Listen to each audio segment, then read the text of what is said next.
কেমন আছো বাঙালি? আশা করি ভালোই আছো।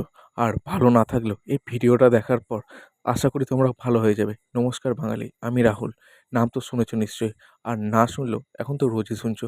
আজকে এসছি মেমারি বং পিৎজাতে। কেননা অনেক দিন হয়ে গেল, পুজো মিটে গেছে, কোথাও ঘুরতে যাওয়া হয়নি। তাই ভাবলাম যে যাই, একটু ঘুরে আসি, কেননা একটু রিল্যাক্স। আর তাছাড়া কয়েকদিন ধরে একটু বাইরে কোনো রেস্টুরেন্টে চিকেনের কিছু আইটেম খেতে ইচ্ছা হচ্ছিল। আর ভাবলাম বং পিৎজা তো খুলেছে আমাদের এখানে অনেক দিনই, সেখানে তো যাওয়া হয়নি, যাই একটু ঘুরে আসি, চারপাশটা দেখেও আসি যে কেমন করেছে রেস্টুরেন্টটা, আর খাবারটাও টেস্ট করে আসি। যাই হোক, আমরা চিকেন 65 অর্ডার করেছিলাম। বেশ দেখেই খুব লোভ লাগছে, কি বলবো। তাই নিচ্ছি প্লেটে, দেখি খেয়ে দেখতে হবে কেমন করেছে। শুধু কি দেখতেই ভালো লাগবে নাকি খেয়েও ভালো লাগবে? যাই হোক, আমি কিন্তু ভালোভাবে ফুড ব্লগিং করতে পারি না, এই যে ঝরে ঝরে পড়ছে, ওয়াও অসাধারণ খাবার, এসব অত কিছু বলতে পারি না। বাট খাবারটা মোটামুটি লেগেছে, খুব একটা আমার ভালো লাগেনি।